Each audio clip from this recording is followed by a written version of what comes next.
रात का अंधेरा और गांव की खामोशी। हर खामोशी अपने अंदर कुछ गहरे राज छुपाए रखती है। यह कहानी भी एक ऐसे ही राज की है जो गांव के बाहर उस वीरान खंडहर में दफन है। गांव के एक घर में चाचा एक चारपाई पर बैठे हैं और दो बच्चे अजय और मोहन पास में बैठे हैं और एक पुरानी लालटेन टिमटिमा रही है। चाचा, आज रात कितनी खामोश है। चाचा, गांव वाले उस पुराने खंडहर की तरफ जाने से इतना क्यों डरते हैं? सब कहते हैं कि सूरज ढलने के बाद उस तरफ नहीं जाना चाहिए। हाँ चाचा, रमेश कह रहा था कि उस घर से औरतों के रोने की आवाज आती है। क्या क्या वहाँ सच में कोई भूत है वो? हाँ, उस खंडहर का राज तुम दोनों सच में जानना चाहते हो? हाँ चाचा, बताइए ना, हम किसी को नहीं बताएंगे। बेटा, यह कोई मनगढ़ंत किस्सा नहीं है। यह हमारे गांव की सच्चाई है। एक ऐसा डर जिसे हमने अपनी आंखों से देखा है। वो घर, वो सिर्फ ईंट पत्थर का ढेर नहीं है, वो एक कैद खाना है। कैद खाना? हाँ, एक ऐसी रूह का जो आज भी वहां भटकती है। लोग कहते हैं उस घर की दीवारें रात में सांस लेती हैं। अगर कोई गलती से वहां चला जाए तो वापस नहीं लौटता। किसकी रूह है चाचा? ये बात है आज से कई साल पहले की। तुम्हारे बाबूजी तब छोटे थे। इसी गांव में दो पक्के दोस्त रहते थे, किशन और रघुवीर। उनकी दोस्ती की मिसालें दी जाती थीं।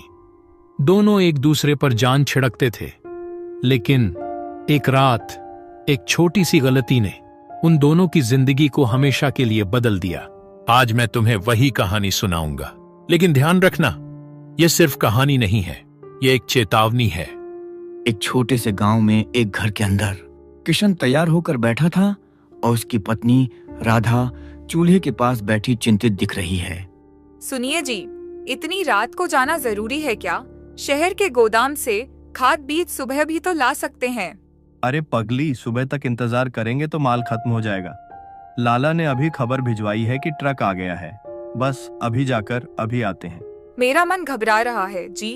आज पूर्णमासी की रात है और आपको उसी खंडहर वाले रास्ते से होकर जाना पड़ेगा। तू भी किन बातों को लेकर बैठ जाती है राधा? खंडहर, भूत, यह सब पुरानी बातें हैं। और मैं अकेला थोड़े ही जा रहा हूँ। रघुवीर बाहर मोटरसाइकिल लिए खड़ा है। हम दोनों साथ हैं, तू चिंता मत कर। रघु भैया साथ हैं तब थोड़ी तसल्ली है, पर आप लोग वहाँ रुकना मत। बस काम खत्म करके सीधे घर लौट आना। अच्छा बाबा, नहीं रुकेंगे।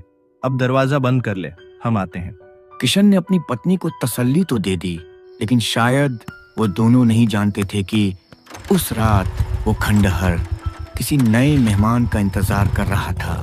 गांव के बाहर का कच्चा सुनसान रास्ता, एक तरफ खेत हैं, दूसरी तरफ वो डरावना 2 मंजिला पुराना खंडहर चांद की रोशनी में और भी भयानक लग रहा है। किशन और रघुवीर मोटरसाइकिल पर उस सुनसान रास्ते को चीरते हुए जा रहे थे। हवा आज कुछ ज्यादा ही ठंडी थी। अरे मर गए किशन, यह यहीं बंद होनी थी। मोटरसाइकिल ठीक उस खंडहर के सामने आकर बंद पड़ गई थी। लगता है पेट्रोल खत्म हो गया। अरे नहीं, टंकी तो भरी थी। रुक, मैं देखता हूँ। जल्दी कर किशन, मुझे ये जगह बिल्कुल अच्छी नहीं लग रही। देख तो कैसा सन्नाटा है, जैसे कि किशन, तूने सुना? हाँ, ये रोने की आवाज कहाँ से आ रही है? दोनों ने उस खंडहर के अंधेरे की तरफ देखा। आवाज वहीं से आ रही थी। कोई औरत सिसक सिसक कर रो रही थी। खंडहर के गेट के बाहर दोनों दोस्त मोटरसाइकिल के पास खड़े हैं। औरत की सिसकियों की आवाज थोड़ी और साफ हो गई। रघु, लगता है कोई औरत मुसीबत में है। कोई अंदर रो रहा है। पागल हो गया है क्या इस वीरान खंडहर में रात के 2 बजे? किशन, यह कोई जाल है, कोई फंदा है? गांव वालों की बातें भूल गया? लेकिन रघु, अगर कोई सच में फंसा हो तो हम ऐसे कैसे जा सकते हैं? इंसानियत के नाते हमें देखना चाहिए। तभी अंदर से एक दर्द भरी पुकार आती है। बचाओ, कोई है बाहर? मुझे यहाँ किसी ने बंद कर दिया है। प्लीज दरवाजा खोलो, बचाओ। नहीं किशन, बिल्कुल नहीं। ये इंसान की आवाज नहीं लगती। मैं हाथ जोड़ता हूँ तेरे। चल, मोटरसाइकिल को घसीट कर ले चलते हैं यहाँ से। तू डरपोक है रघु। अगर अंदर तेरी या मेरी बहन होती तब भी यही कहता। मैं किसी को ऐसे मरते हुए नहीं छोड़ सकता। किशन, मेरी बात मान, ये खतरा है। तू यहीं रुक, मोटरसाइकिल का ध्यान रख। मैं बस 1 मिनट में देख कर आता हूँ। रघुवीर उसे रोकता रहा, लेकिन किशन ने एक न सुनी। वो उस खंडहर के टूटे हुए दरवाजे को धकेलकर उस घने अंधेरे में दाखिल हो गया। गया, ये तो गया। हे भगवान, रक्षा करना। कोई है यहाँ? हेलो, हम मदद के लिए आए हैं। उस सिसकियों की आवाज अब बंद हो गई थी। पूरे खंडहर में एक मौत जैसा सन्नाटा छा गया था। अजीब बात है, आवाज तो यहीं से आ रही थी। ठीक उसके पीछे पायल की हल्की सी आवाज आई। किशन ने पलट कर देखा। वहां सीढ़ियों पर एक औरत बैठी थी। उसका चेहरा उसके लंबे काले बालों से ढका हुआ था। उसने एक लाल रंग की दुल्हन की साड़ी पहनी हुई थी। बहन जी, आप ठीक तो हैं? आप रो रही थी? उस औरत ने धीरे धीरे अपना सिर उठाया। वो बेहद खूबसूरत थी। उसकी बड़ी बड़ी आंखें आंसुओं से भरी थीं। आप आ गए। मुझे बहुत डर लग रहा था। कुछ गुंडों ने मुझे यहाँ। डरो मत बहन जी। मैं और मेरा दोस्त बाहर हैं। आपको कुछ नहीं होगा। चलिए। किशन ने उसे सहारा देने के लिए जैसे ही अपना हाथ आगे बढ़ाया, उस औरत ने किशन का हाथ कसकर पकड़ लिया। उसका हाथ बर्फ से भी ज्यादा ठंडा था। इतनी जल्दी क्या है मेहमान? किशन ने देखा उस औरत का खूबसूरत चेहरा बदल रहा था।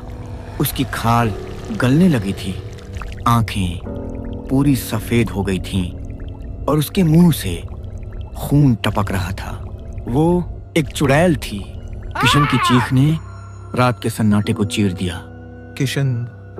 रघुवीर डर के मारे जमीन पर गिर गया। वो भागना चाहता था, लेकिन उसके पैर जमीन में जम गए थे। खंडहर के अंदर से किसी चीज के घिसटने की आवाज। नहीं किशन भाई। तभी खंडहर का दरवाजा फिर से धीरे धीरे खुला। रघुवीर ने अपनी फटी हुई आंखों से देखा। अंदर से किशन लंगड़ाता हुआ बाहर आ रहा था। उसका सिर झुका हुआ था। किशन, तू ठीक है? वो चीख? कुछ नहीं रघु, वो एक जानवर था। मैंने भगा दिया उसे। सच? तू ठीक है ना? मुझे बहुत डर लग गया था। हाँ, मैं ठीक हूँ। बस जरा सी प्यास लगी है। रघुवीर अपने दोस्त को जिंदा देखकर उसकी तरफ बढ़ा। चल घर चलते हैं। पानी। जैसे ही रघुवीर किशन के पास पहुंचा, किशन ने अपना सिर उठाया। वो किशन नहीं था। उसकी आंखें पूरी तरह सफेद थीं और उसके होठों पर ताजा खून लगा था। अगला दिन गांव के मुखिया का चौपाल। राधा जमीन पर बैठी रो रही है। पूरा गांव इकट्ठा है। हमने सब जगह ढूंढा। उस खंडहर के बाहर उनकी मोटरसाइकिल मिली है, लेकिन किशन और रघुवीर का कोई सुराग नहीं मिला। मैंने कहा था मुखिया, उस खंडहर में वो रहती है। बरसों पहले एक नर्तकी ने उसी घर में जहर खाकर अपनी जान दे दी थी। उसे किसी ने धोखा दिया था। दादा, ये सब सच है। वो एक यक्षिणी बन गई है। वो मर्दों से नफरत करती है। वो उन्हें अपने जाल में फंसाती है और उनकी रूह को खा जाती है। वो दोनों लड़के अब कभी वापस नहीं आएंगे। नहीं, हम हार नहीं मान सकते। अगर यह किसी शैतानी ताकत का काम है तो उसका तोड़ भी होगा। रात गांव की चौपाल। एक तेजस्वी पंडित जी बैठे हैं, जिनकी आंखों में एक अजीब सा तेज है। मुखिया जी ने काशी से एक बहुत बड़े तांत्रिक और ज्ञानी पंडित आचार्य भार्गव को बुलवाया था। मैं सब देख सकता हूँ। मुखिया, तुमने मुझे बुलाने में बहुत देर कर दी। उस दुष्ट आत्मा ने उन दोनों नौजवानों की बलि ले ली है। आचार्य, तो अब क्या होगा? क्या वो ऐसे ही? नहीं, अब और नहीं। उसकी शक्ति उन 2 बलि से बढ़ गई है। अगर आज रात उसे रोका नहीं गया तो वो पूरे गांव को निगल जाएगी। हमें आज रात ही उस खंडहर में अनुष्ठान करना होगा। आज रात? लेकिन आचार्य। मुखिया, गांव के सभी मर्दों को इकट्ठा करो और बहुत सारी सूखी लकड़ियां और घी का इंतजाम करो। आज उस घर का और उस आत्मा का अंतिम संस्कार होगा। रात का समय पूरा गांव उस खंडहर के बाहर मशालें लिए खड़ा है। आचार्य भार्गव घर के मुख्य द्वार पर एक अग्नि घेरा बना रहे हैं। याद रहे, कोई भी इस अग्नि घेरे के अंदर नहीं आएगा, चाहे तुम्हें तुम्हारे अपने ही क्यों न पुकारें। यह तुम्हारी परीक्षा की घड़ी है। आचार्य ने अपनी आंखें बंद की और मंत्रों का जाप तेज कर दिया। ओम जयंती मंगला काली, भद्रकाली कपालिनी। जमीन कांपने की आवाज, खंडहर के अंदर से चीजें गिरने की आवाज। तभी खंडहर के अंदर से वही दिल दहला देने वाली चीख गूंजने लगी। चले जाओ यहाँ से, यह मेरा घर है, निकल जाओ। अचानक खंडहर की खिड़की पर वो चुड़ैल अपने भयानक रूप में दिखाई दी। उसकी आंखें आग की तरह जल रही थीं। तू मुझे रोकने आया है पंडित? हाँ? मुझसे पहले कई आए और कोई वापस नहीं गया। तेरा समय खत्म हो चुका है पिशाचिनी। जिन निर्दोषों को तूने निगला है, आज उनकी आत्मा को मुक्ति मिलेगी। वो चुड़ैल एक काले धुएं का बवंडर बनकर आचार्य की तरफ लपकी, लेकिन जैसे ही वो उस अग्नि घेरे से टकराई, वो आग की लपटों में घिर गई। नहीं, यह अग्नि मंत्र है, छोड़ दे मुझे। गांव वालों, यही मौका है। उस खंडहर पर लकड़ियां फेंकना शुरू करो। आग लगा दो इस पूरी इमारत में। मुखिया जी के इशारे पर गांव वालों ने मशालें और सूखी लकड़ियां उस खंडहर पर फेंकनी शुरू कर दी। देखते ही देखते वो पूरा खंडहर आग की लपटों में घिर गया। मैं वापस आऊंगी। मैं किसी को नहीं छोड़ूंगी। उसकी चीख आग की लपटों में दबकर हमेशा के लिए शांत हो गई। पूरी रात वो घर जलता रहा। सुबह तक वहां सिर्फ राख का एक ढेर बचा था। वापस वर्तमान में चाचा अजय और मोहन चारपाई पर। सुबह होने वाली है। तो चाचा, किशन और रघुवीर? उनका कभी कुछ पता नहीं चला बेटा। वो उस घर की राख के साथ ही दफन हो गए। तो अब तो वो चुड़ैल चली गई ना चाचा। अब तो वहां कोई खतरा नहीं है। आचार्य भार्गव ने उस जगह को पवित्र कर दिया था। गांव वालों ने वहां एक छोटा सा मंदिर भी बनवा दिया। शुक्र है। लेकिन आज भी पूर्णमासी की रात को कोई भी उस रास्ते पर अकेला जाने की हिम्मत नहीं करता। क्यों? क्योंकि कुछ लोगों का कहना है कि मंदिर के पास उस राख के ढेर से आज भी कभी कभी रुककर किसी औरत की सिसकियों की आवाज सुनाई देती है।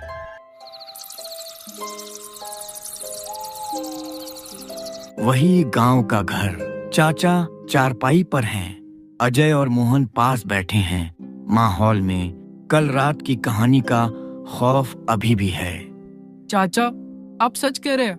मतलब वो चुड़ैल, वो यक्षिणी उस घर के जलने के बाद भी? उसकी सिसकियों की आवाज आज भी पूर्णमासी को सुनाई देती है, पर आचार्य भार्गव ने तो उसे खत्म कर दिया था ना। खत्म करना और मुक्ति देना, इन दोनों में बहुत फर्क होता है बेटा। आचार्य भार्गव ने उसके शरीर को, उसके गुस्से को जला दिया था, लेकिन उसकी रूह में जो दर्द था, जो जख्म था, वो शायद क्या चाचा? वो शायद उस राख में ही कैद होकर रह गया। उस रात के बाद गांव में सब कुछ शांत हो गया। कई साल सब ठीक रहा, जब तक वो कहानी एक बार फिर जिंदा नहीं हो उठी। दोबारा कैसे? यह बात है उस खौफनाक रात के 25 साल बाद की। तुम दोनों तब शहर जा चुके थे, मैं यहीं गांव में था, और वो किशन जिसे सब मरा हुआ मान चुके थे, उसका छोटा भाई मोहन, तुम नहीं, दूसरा मोहन, जो अब बड़ा हो गया था और शहर में रहता था, वो अपने बेटे के साथ गांव वापस लौटा था। गांव अब थोड़ा बदल गया है।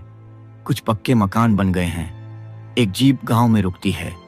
उसमें से मोहन, किशन का भाई, उम्र करीब 35, और उसका 10 साल का बेटा रोहन उतरते हैं। पापा, आप यहाँ रहते थे? यहाँ तो सब कितना पुराना है, और वो बदबू कहाँ से आ रही है? बेटा, ये बदबू नहीं, मिट्टी की खुशबू है। चल अपने दादा दादी के घर चल।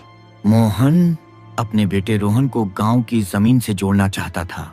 वो उसे अपनी पुरानी हवेली, जो अब ठीक हो चुकी थी, दिखाने लाया था, लेकिन वो भूल गया था कि इस मिट्टी में सिर्फ खुशबू नहीं, कुछ पुराने जख्मों की गंध भी दफन थी। गांव के बच्चे रोहन के साथ खेलने लगे, लेकिन गांव के बच्चों के खेल शहर के बच्चों से अलग होते हैं।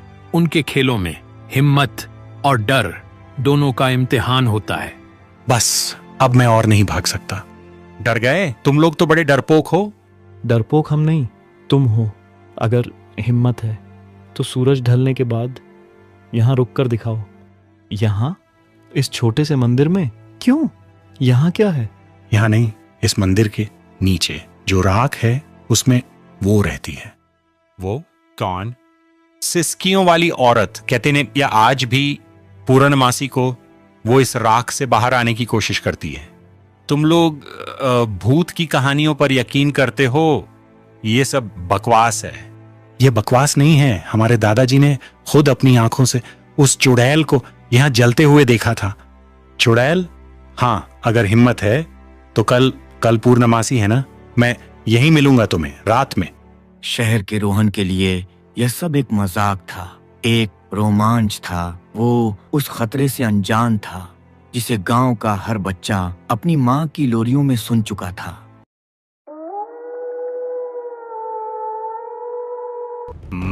डरपोक कहीं के, कोई नहीं आया।